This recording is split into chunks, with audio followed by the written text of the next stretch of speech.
मतलब जब शिक्षा का विकास और किसी कंट्री को ध्वस्त करना होगा, रणनीति यही कहता है उसको शिक्षा व्यवस्था को ध्वस्त चौपट कर दो, शिक्षा व्यवस्था को ध्वस्त कर दोगे, ट्रेड को रोक दो, कंट्री खुद खुद तबाह बर्बाद हो जाएगा। मैंने कहा भी होगा, आजकल युद्ध होगा देश में, वो मिसाइल से वार, ट्रेड वार होगा। वो कैसा वार होगा? ट्रेड वार, इकोनॉमिक, सीधा इकोनॉमिक वार करेगा। मतलब इकोनॉमिक इतना ध्वस्त कर देगा उसको, बिजनेस व्यापार को, भूखमरी पैदा हो जाएगा आदमी को। अब भूखमरी पैदा होगा तो पढ़ने के लिए टके नहीं, तो खाने के लिए पैसा कहाँ? ये रणनीति है। किसी देश को ध्वस्त करना, किसको ध्वस्त कर दो? ट्रेड को, इकोनॉमिक ध्वस्त कर दो, व्यापार को। अमेरिका यही करता है, सैंक्शन लगा देगा, अमेरिकन काटसा लगा देगा, countering American adversary through trade sanctioning act, काटसा लगा देगा। मतलब इस पर उंगली उठा दिया अमेरिका। अब उससे अमेरिका का कोई भी हित से व्यापार नहीं करेगा, और जो करेगा अमेरिका उसको छोड़ेगा नहीं, तुरंत ही हमला कर देगा मिसाइल से, कुछ तो कुछ करना शुरू कर देगा। ये बात होती है। और ठीक यही बात है गाँव के साथ, किसी गाँव का विकास करना हो, शिक्षा करो विकास, उसके बाद ट्रेड का देखो कैसे आगे बढ़ता है। और इसी बात पर हम लोग ऑर्गेनिक एसिड का स्मरण करते हुए आगे बढ़ते हैं। ऑक्जेलिक एसिड, वो सब क्लोज्ड था, ने सब बात नहीं डाल सकते हैं यूट्यूब पर, है ना, उसका कुछ लिमिटेशंस हैं। ऑक्जेलिक एसिड, ऑक्जेलिक अम्ल क्या होती है? हिंदी में से लिखते हो।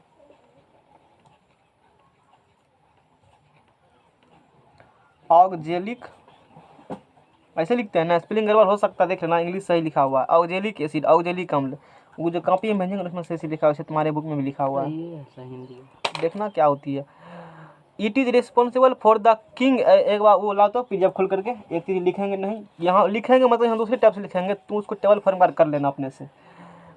इसकी वजह से पथरी होती है शरीर में, जो है ना, किडनी स्टोन कहते हो ना, इसकी ऑक्जेलिक एसिड की वजह से,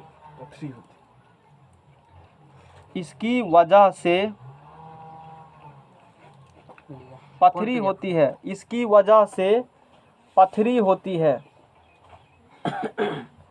इसकी वजह से पथरी। अब इसमें देखो किसमें कौन अम्ल पाया जाता है वो भी ज़रूरी है। तो इसमें जो मैंने भेजा है तो इसमें सिस्टमेटिक रूप से लिखे हुए हैं, यहाँ लिख, थोड़ा सा दूसरे टाइप से पढ़ेंगे तो तू इसको बना लेना, अब बाद में हम लिखबे करेंगे सबको डिफिनेशन टाइप में, तो उसके बाद और भी फैक्ट्स जोड़ेंगे। एक एक लाइन में किसमें कौन अम्ल होती है मैंने भेज दिया है। जैसे कि नींबू या नारंगी या खट्टा फल में कौन अम्ल होते हैं? साइट्रिक अम्ल होते हैं। सिरका विनेगर में सिट्रिक, इसमें टिक लगा हुआ इम्पोर्ट। दही या खट्टा दूध में लैक्टिक अम्ल होते हैं। इमली कच्चा अंगूर में टार्टरिक अम्ल। टमाटर में ऑक्जेलिक अम्ल, अब ऑक्जेलिक पढ़ रहे हो ना, ये टमाटर में क्या होते हैं? ऑक्जेलिक अम्ल होते हैं। लाल चींटी के डंक में जो काटता है फॉर्मिक अम्ल होते हैं।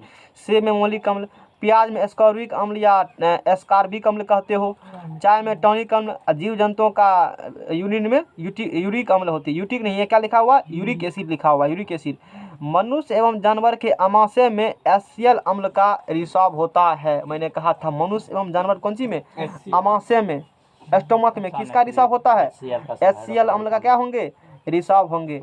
जैसे देखो इसके बारे में कुछ मैंने पहले कहा था। स्टोमक, मनुष्य में पाचन कैसे होती है?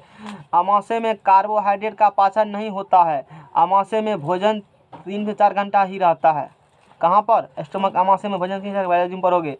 आमाशय की दीवार में, जो आमाशय का दीवार है, जो वाल है, उससे जठर ग्रंथियाँ, गैस्ट्रिक ग्लैंड होती है।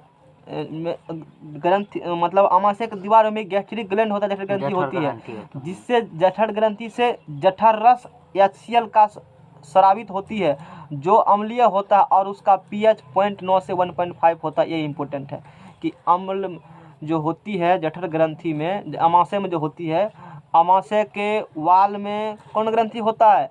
जठर ग्रंथि। और जठर ग्रंथि से कौन रस निकलेगा? जठर रस। और उसमें कौन सी होती है? HCl होती है। उसका pH कितना होता है? 0.9 से 1.5। तो पावरफुल हुआ ना। 6 से आओगे इधर लेफ्ट की तरफ pH स्केल पढ़ाएंगे तो इधर एसिड पावरफुल बढ़ते हैं, इस प्रकार से होती है। तो 1.9 से 1.5 तो अच्छे खासा एसिड ताकतवर है। बोलो समझ में आ गया ना? आगे चलते हैं। तो ये जो टेबल दिखाए हैं, इस टेबल को हमने लिखाएंगे क्योंकि इसमें हम लोग अलग अलग कंपाउंड को लिख करके स्पेशल तरीक़ा से इसमें और भी पॉइंट्स को पढ़ेंगे। तुमको क्या करना है, ये टेबल तो लिखना ही है। अब बाद में देखो कुछ ऑक्जेलिक एसिड पढ़ेंगे तो इसमें तो हम कह देंगे फलना में पाया जाता है, ऐसे करके लिखेंगे, समझ जाएगा ना। तो तुमको टेबल और जो लिखाएंगे वो दोनों होगा नोट्स में। तो ये हुआ तुरंत पढ़ने का, तत्काल एक लाइन में ये, इसमें ये, इसमें ये है वो पैराग्राफ के साथ पढ़ने का तरीका। उसमें 4-5 फैक्ट ज़्यादा। इसकी वजह से पथरी होता है। इसकी वजह से क्या होती है? पथरी होता है। पथरी जो होता है ना उसमें कैल्शियम किडनी स्टोन जो होता है पथरी, यानी कि it is responsible for the kidney stone it is responsible for the kidney stone. इसको इंग्लिश में भी याद रखना, इसीलिए इंग्लिश भी लिख दिया। आप देखो ये जो किडनी स्टोन के लिए रिस्पॉन्सिबल है, किडनी स्टोन के लिए जो रिस्पॉन्सिबल है ये चीज़, तो इसमें जो किडनी स्टोन होती है ना तो उसमें स्टोन होती हैं वो कैल्शियम ऑक्जेलेट का होता है। कैल्शियम मतलब गर्मी लगना ऑक्जेलेट, इतना गर्मी बर्दाश्त नहीं होता, लाह का होते गर्मी लगता है, बहुत फरमाइशी हो। लेकिन विक्रम दास से पूछना कितना गर्मी में पढ़ाते थे मैकेनिकल वाला को, गर्मी शरीर से उतार देते थे, तब बताएगा क्या हाल था, शरीर तर बतर है, अब पकड़ के खींच रहे हैं SMD BMD को समझ रहे हो ना, हालत, हाँ हालत खराब, अब पकड़ के गर्मी में दे रहे हैं।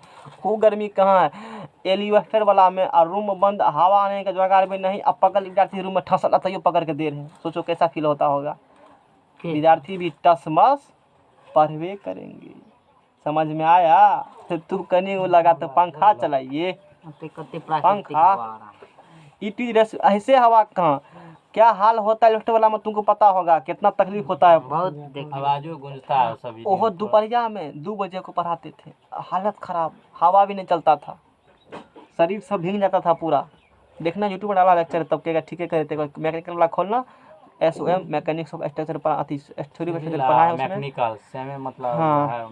It is responsible for the kidney stone में क्या होती है, कैल्शियम ऑक्जेलेट, यानी कि कैल्शियम एसिड ऑक्जेलिक एसिड, इसी की वजह से शरीर में क्या होती है, पथरी। तो पथरी किसके शरीर में होता है, जो ज़्यादा है, आप देखो इसमें, हाँ इसकी यह टमाटर पालक ETC में होता है। ऑक्जेलिक एसिड किस में होगा, पढ़े हो ना, कहाँ गया ऑक्जेलिक एसिड, टमाटर में होते हैं। हाँ यार टमाटर, यह टमाटर और पालक यानी बेसी खाया तो हो जाएगा। हाँ ETC में होता है। लिमिट में खाओ, कोई भी चीज़ लिमिट से फाजिल लिमिट में होना तो अच्छा है। समझ में आ गया ना, लिमिट से बाहर तो दिक्कत है, कोनो दिक्कत, ठीक है ना। यदि आदमी हल्दी खाना बंद कर दे तो आदमी के शरीर में सांप से अधिक खतरनाक विष जन्म ले लेगा, ये बात जान लो तुम। हल्दी विष को काटने का काम करता है। मनुष्य यदि हल्दी खाना कम कर दे तो विष पर जनरेट हो जाएगा। आदमी काटेगा ना किसी को तो उसको विष लग जाएगा, तो डेट हो सकता है उसका। आगे पढ़ो, एग्जाम में आएगा ही तो इसमें खतरनाक हो सकता है आदमी। तू खाना बंद करो, हल्दी बिना रहोगे हैं, इसीलिए पूर्वज ने हल्दी का आदत लगा दिया। सुनता होगा पहले फिल्म सब में एगो कौन चीज़ मिलता है, कहता है विष कन्या, सुना होगा, इसी प्रकार से उसको तैयार किया जाता है। उसके शरीर में है ना आजकल मिलते हैं कि थोड़ा थोड़ा विष डालते हैं, और धीरे धीरे विष का आदि लगा देगा, विष का लत लगा देगा उसको, तब उसके शरीर में विष का कोई इफेक्ट नहीं होगा, लेकिन वो जिसको काटेगा उसमें इफेक्ट हो जाएगा, क्योंकि उसको विष का आदत नहीं है। यह टमाटर पालक ETC में होता है। इसका प्रयोग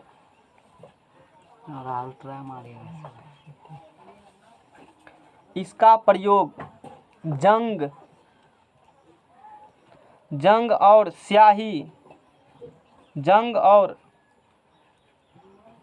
स्याही है ना, जंग और स्याही के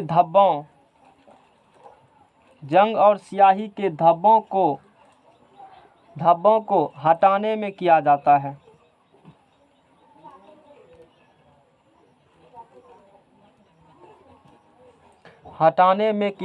है। किस एसिड का प्रयोग करते हैं जंग और धब्बों को हटाने में, ऑक्जेलिक एसिड का। ऑक्जेलिक अम्ल का प्रयोग जंग और स्याही के धब्बों, स्याही लगता है ना इंक जिसे कहते हो, उसका धब्बा लग जाता है शरीर में, हाथ मार में कहीं पर, उसको हटाने के लिए, रिमूव करने के लिए ऑक्जेलिक एसिड का इस्तेमाल किया जाता है। यदि पालक रगड़ देगा तो हो जाएगा। उतना अधिक थोड़े पालक मिलता है, पालक मिलता तुमको एसिड टमाटर में मिलता है, लिमिटेशन में है, जितना फायदा शरीर के लिए है उतना ही है।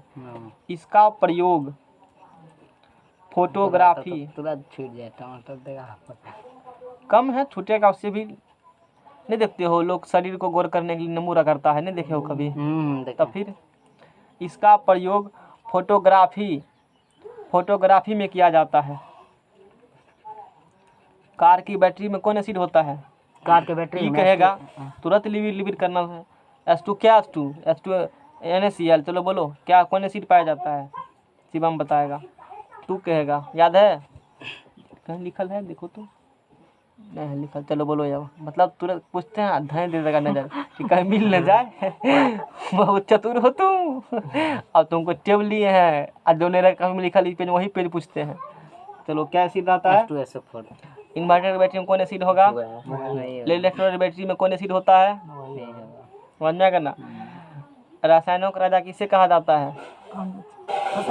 रसायनों का राजा और रसायनों की रानी?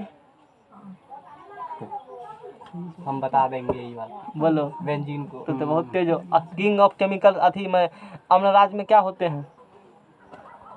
अच्छा, अम्लों का राजा किसे कहा जाता है? अम्लों का राजा सब। बोलो। हम बोले HNO3 और HCl के मिश्रण को ऐसे 3 अनुपात 1 में, 3 को अनुपात 1 ऐसे को गलत कर देंगे। सांद्र कहना पड़ेगा तुमको। सांद्र, हाँ सांद्र HCl और सांद्र HNO3। तो HCl में 3 है लेटर, इसलिए 3 होंगे HCl और हो जाएंगे 1। ऐसे टिक रखो यार, समझ में आ गया ना? इसका प्रयोग फोटोग्राफी में किया जाता है।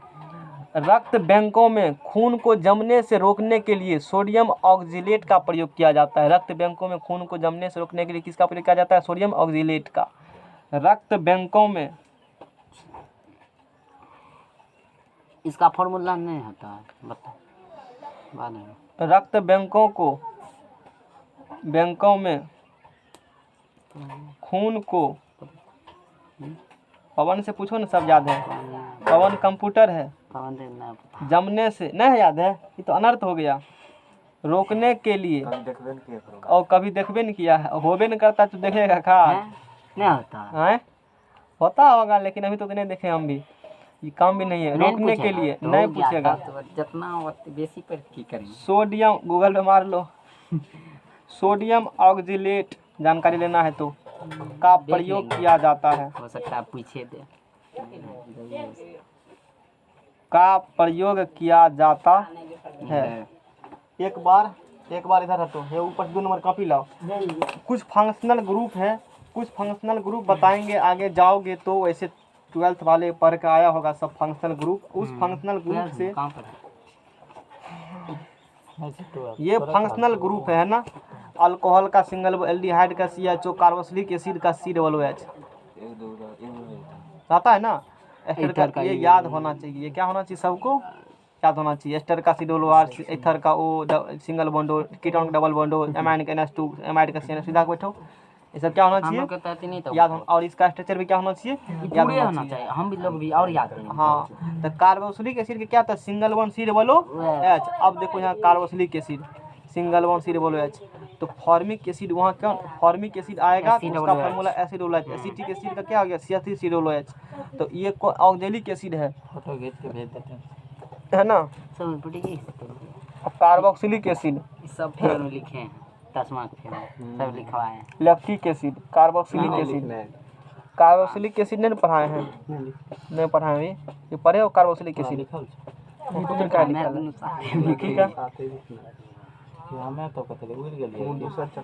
कोनो बात नहीं। हाँ, वो इस पर्पस से लिखे हैं, याद रखो। पुराना है कम सम है। कार्बोक्सिलिक एसिड का कार्बोक्सिलिक एसिड का फार्मूला क्या होता है? Single bond.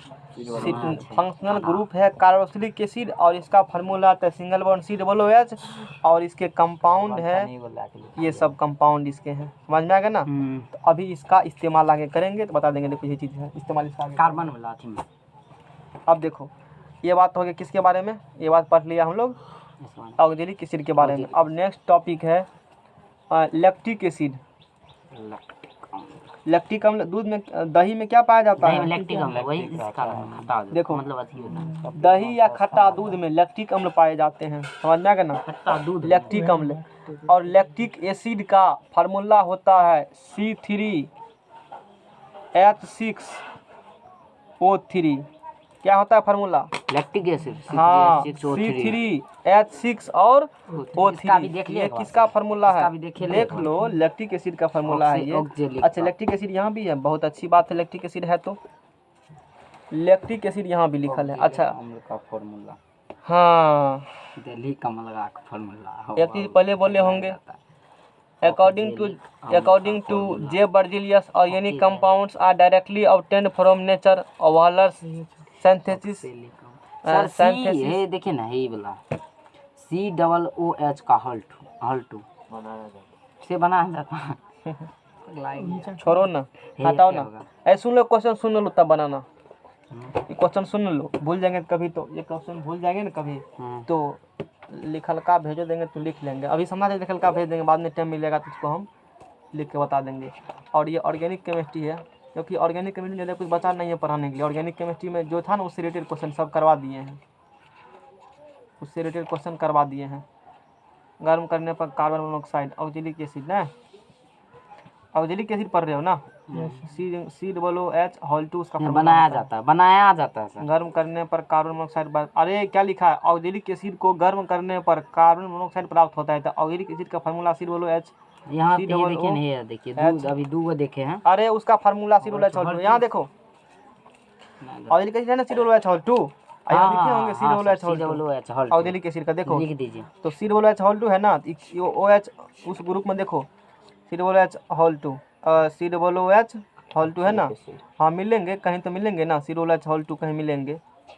उसी में COOH में होगा, कार्बोक्सिलिक वाला में खाली फार्मूला COOH। नहीं। उसी को लिखते हैं दूसरे तरीका से, COOH हॉल्टू होवे करेंगे।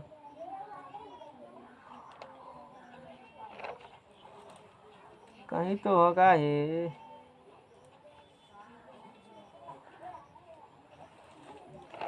होता तो उसमें क्या बताएंगे। COOH हॉल्टू होता ही है फार्मूला, फॉर्माइड, एसीटोन, ये सब हो गया।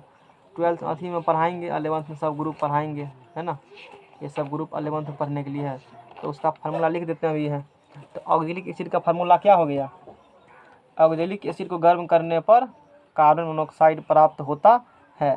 तो ऑक्जेलिक एसिड को इसे भी कहा जाता है COOH, ऑक्जेलिक एसिड है ना, इसका फार्मूला हो गया COOH हॉल्टू। इसका फार्मूला क्या हो गया, COOH हॉल्टू, या इसी को कहते हो COOH, और कार्बन से जुड़े होते हैं COOH ऐसे करके, इसीलिए दो है तो COOH क्या कह देते हो, हॉल्टू कह देते हो।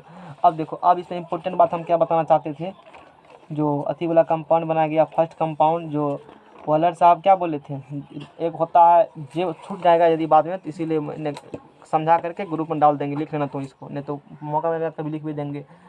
वाइटल फोर्स थ्योरी, जैव शक्ति सिद्धांत, 1815 जर्मनी करने वाले थे साइंटिस्ट। इस सिद्धांत का प्रतिपादन बर्जीलियस ने किया था।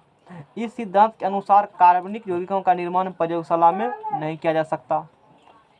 किसके अनुसार से, वाइटल फोर्स थ्योरी, जैव शक्ति का सिद्धांत के अनुसार से, जिसका प्रतिपादन बर्जीलियस ने किया। उसने कहा था कि जो भी ऑर्गेनिक कंपाउंड मतलब इसमें कार्बन है, उसे हम लोग प्रयोगशाला में मतलब खुद से नहीं बना सकते, इसे को केवल प्रकृति से मिलती है, नेचर से मिलती है, जीव जंतु से, पौधे से मिलेंगे, प्रकृति से। उसी का चला 1828 ईस्वी में बर्जीलियस का छात्र ओहलर, बर्जीलियस छात्र कौन है, ओहलर है, बर्जीलियस का चला ओहलर 1828 ईस्वी में प्रयोगशाला में अमोनियम साइनेट को गर्म कर यूरिया का निर्माण किया। यूरिया का निर्माण होते ही जैव शक्ति सिद्धांत का अंत हो गया। मतलब कि बर्जीलियस साहब बोले थे कि अपने वाइटल फोर्स थ्योरी में लिखे थे कि कार्बनिक कंपाउंड का, कार्बनिक यौगिक का निर्माण प्रयोगशाला में संभव नहीं है। जितना भी कार्बनिक कंपाउंड है वो केवल प्रकृति से मिलते हैं, पेड़ पौधा से मिलेगा, जीव जंतु से मिलेगा, और उसी के पास पढ़ने वाले उसी के चला 1815 में बोला, 1828 में उसी के चला का गुरुजी थोड़ा सुनिए।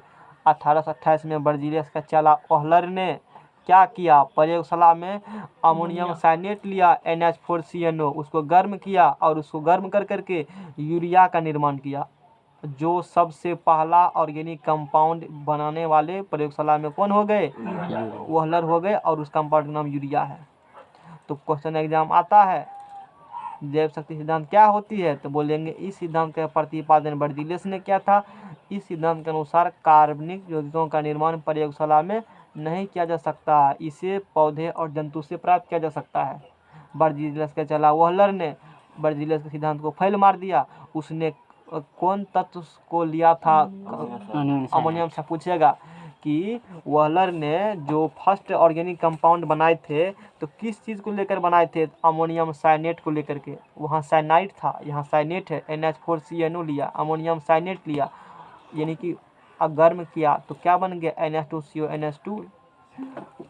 सबसे पहले प्रयोगशाला में बनने वाले ऑर्गेनिक कंपाउंड का नाम क्या है? यूरिया। फार्मूला क्या होता है? NH2CO। NH2 यूरिया को किससे बनाया गया था? अमोनिया से ये थ्योरी आते ही कौन थ्योरी फेल मार गया? बर्जिलियस का कौन? थ्योरी। देव शक्ति देव थ्योरी। सिद्धांत बोलो, देव शक्ति अब सिद्धांत। पूछेगा किसने बनाया था? होहलर। क्वेश्चन समझ में किसी किसी पूछता है, बोलो हम्म, याद रहेगा ना? हम्म, इसको भेज देंगे तो लिख लेना, कुछ खुद से भी करो। इसका फॉर्मूला वैसे ही है, हाँ ऑक्जेलिक का। ये ठीक लिखा हुआ है ना, वही आएगा। ठीक है, वो H2C2 और वो हॉल टू COOH का हॉल टू। वही हुआ ना, यहाँ भी H2C2 C बोला छोटू। H2C2O4। अच्छा, अब आगे हम लोग देखते हैं। देखो आगे देखते हुए, तो लैक्टिक एसिड C3H6O3। तो इसमें लैक्टिक एसिड जो होता है, लैक्टिक एसिड में इसका देखो, इसमें कौन ग्रुप प्रेजेंट होते हैं? तो इसमें single bond COOH functional group उपस्थित होता है। यही क्वेश्चन एग्जाम आता है।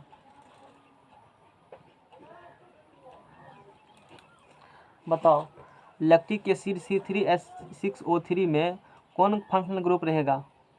कार्बोक्सिलिक ग्रुप रहेंगे। सिंगल बॉन्ड COOH का इस ग्रुप का नाम क्या है? Carboxylic acid. इसका नाम क्या है? Acid group. कार्बोक्स, याद रहेगा ना? सिंगल बॉन्ड COOH प्रेजेंट, इसका नाम कार्बोक्सिलिक एसिड है। लैक्टिक एसिड में कार्बोक्सिलिक ग्रुप उपस्थित होते हैं, यानी कि सिंगल बॉन्ड COOH ग्रुप उपस्थित होता है, इसीलिए उसका फॉर्मूला बना C3H6O3। इस प्रकार से याद रखना तुम।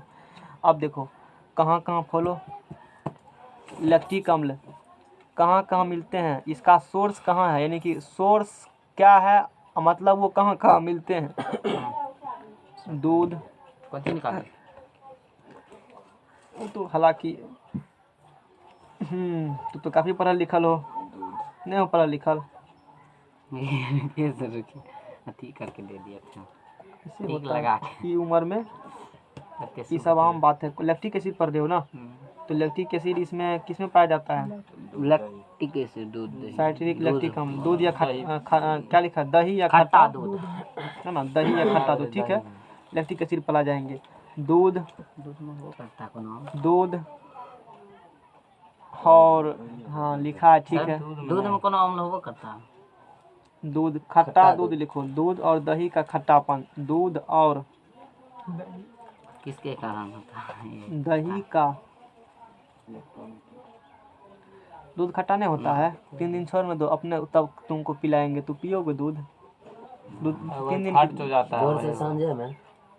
तो मतलब दूध में सर कौन सा अम्ल होता है ये पूछो? कोनो अम्ल में नहीं होता। खट्टा दूध में होता है लैक्टिक एसिड। खट्टा हो जाएगा तब खट्टे जो भी पदार्थ होते हैं लैक्टिक अम्ल पाए जाते हैं, खट्टा जो भी होती है। तो दूध और दही का खट्टापन,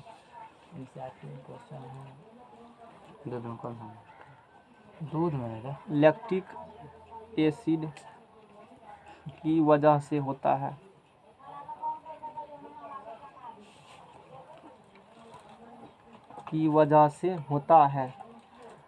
अब देखो, in human muscles during vigorous exercise by anaerobic respiration of glucose. क्या समझा?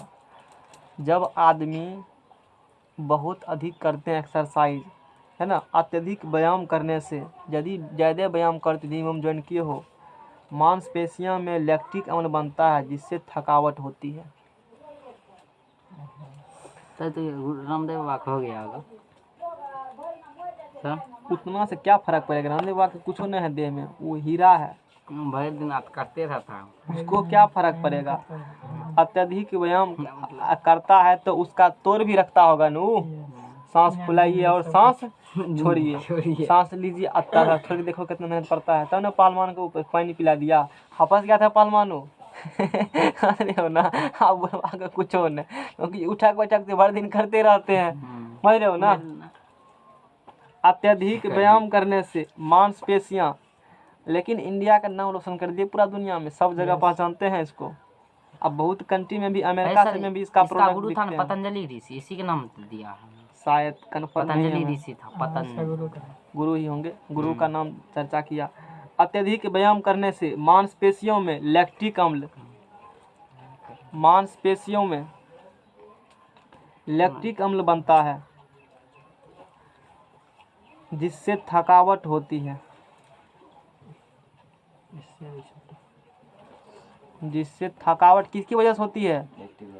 लैक्टिक एसिड की वजह से, है ना। अत्यधिक व्यायाम करने से मांसपेशियों में लैक्टिक अम्ल बनता है, जिससे थकावट होती है। जिम और ज्वाइन करोगे? एनारोबिक रेस्पिरेशन जिम और ज्वाइन नहीं करना चाहिए सर, करना चाहिए नहीं? एक क्वेश्चन बताओ, नदी में कोई व्यक्ति डूब रहा है, बस में क्या करना चाहिए उसको? हाथ पैर चलाना चाहिए और बचने के लिए तैरना चाहिए। नहीं आता है तैरना, तैरना नहीं आता है। तैरना नहीं आता है। शरीर को अथी के दिशा में सर जी। अपने हाथ तैयो वो भार जो है पानी पे देना चाहिए उसको।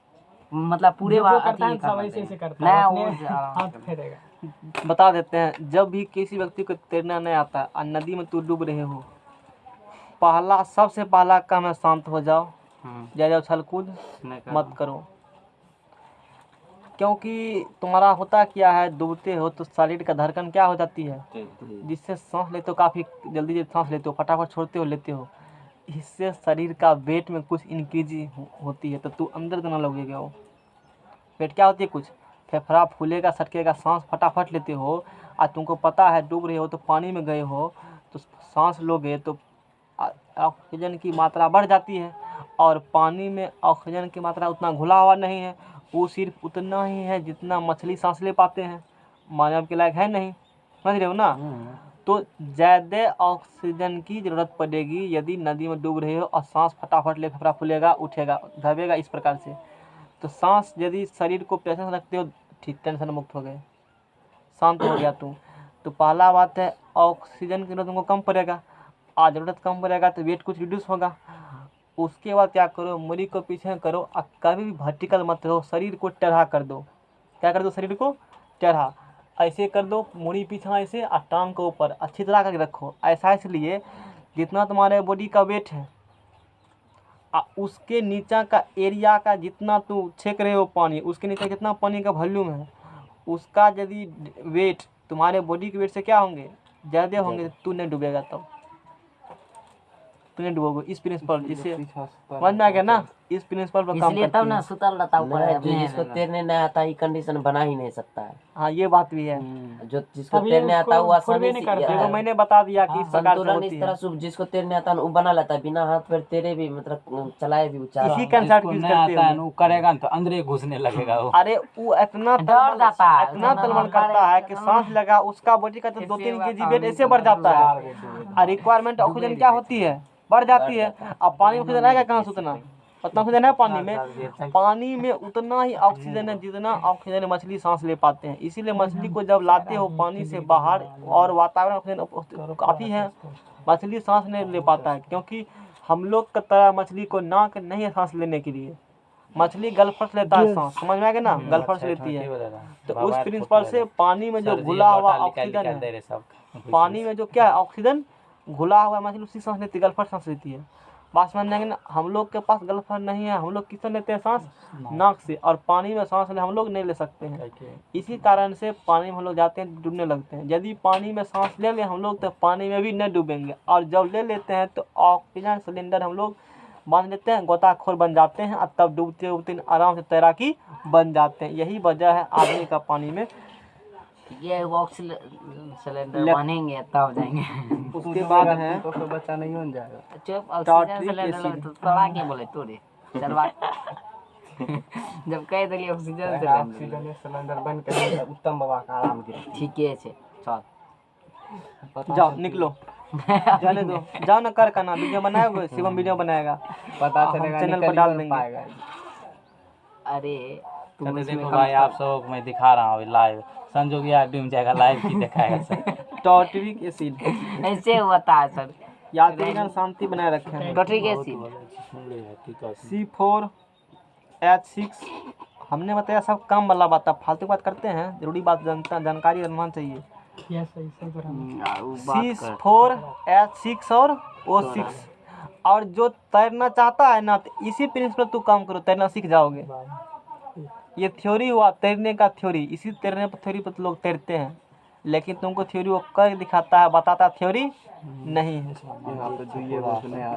उसको तो टाइम लगा। हमको तैरना आता है। बाप रे एक्सपर्ट है सर जी आप तो। है सर, आपका एक फोटो है मेरे मोबाइल में, छठ में बाबू साहब दिया तो मोबाइल आप टार्टरिक फोटो ले एसिड लिया। C4H6 और लोटा निकाल O6। अरे उतना था नहीं लोटा जानते निकाल हैं, लेते कनी मनी जानते हैं, सीख जाते हैं, नदी में जाते हैं तो। चलिए सर एक बार इसमें सिंगल उतना अच्छा नहीं, फिर भी कनिया मनी का महीना डूबेंगे तो नहीं है, निकल तो जेबे करेंगे। जाए थे इसमें में तो नहावे जरूरी है। सिंगल वन क्या C सर? डबल बोलो सांस दोनों टाइम नहा लेते दोनों हैं। टाइम। दोनों टाइम नहा। हाँ दोनों टाइम सांसों नहा हुए थे। अब साल में 2 बार लेकिन वो का खोजते हैं क्या आएगा, अभी ग्रुप खोज नहीं उपस्थित आएगा। होता है। चलिए सर बताइएगा। टार्टरिक एसिड में C4H6O6 होते हैं। इसमें कौन फंक्शनल ग्रुप होता है? सिंगल बॉन्ड COOH ग्रुप उपस्थित रहता है। सिंगल बॉन्ड किस लिए है? नौता है, खुला आम, आओ हमारे पास आओ, जुट जाओ, हम कंपाउंड जुट हम जाओ। बना लेंगे। पढ़ेंगे आगे कैसा खुला निमंत्रण देता है सबको, है ना, ये बात होती है। अच्छा, इसके बाद इमली है ना, टार्टरिक अम्ल है। हाँ टोटल इमली टार्टरिक एसिड है, इसमें नहीं लिखा हुआ। हाँ टार्टरिक एसिड, इमली, ग्रेप्स और टर्म में आम। चलो देखते हैं। यह इमली, अंगूर में तो अंगूरों में है इमली टोटरी क्या कहोगे? किसी का नाम सुने हो? अंगूर, इमली, अंगूर में ना अंगूर, अंगूर नाम सुना। कच्चे आम,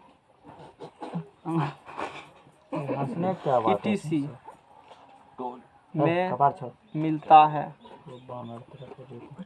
शादी होगा। टार्टरिक एसिड किस में? इमली में मिलेगा, अंगूर में मिलेगा, कच्चा आम में मिलेगा, है ना। यह खाने के सोडा को, यह इट रिमूव, यह है सिविल बनाम खाने के सोडा का कड़वेपन, क्या देखते हैं? तुम्हारा मन नहीं है पढ़ने का, कड़वेपन दूर करता है। खाने का सोडा का फार्मूला है NaHCO3, जिसे बेकिंग सोडा कहते हो। क्या कहते हो? बेकिंग सोडा और इसका बिटर टेस्ट होता है, क्योंकि ये बेस होते हैं। क्या होती है ये? TAST। अब खाने के सोडा में मान लो कि ज़्यादा डाल दिए बेकिंग पाउडर, पता है ना, बेकिंग सोडा बिटर टेस्ट स्वाद आएगा, तीखा लगेगा, कड़वा लगेगा, तो उसको ठीक करना होगा। तो उसके लिए कौन अम्ल यूज कर लोगे? Tartaric acid. यह खाने के सोडा को कड़वेपन क्या करेगा? अरे ये बेस है और एसिड है, न्यूट्रलाइज कर दें दूसरे को, उदासीन हो जाएगा तो अच्छा लगेगा खाने में। समझ में आ गया ना। और पढ़ोगे? आज नहीं पढ़ेंगे ज़्यादा, आज थकावट महसूस हो रहा है।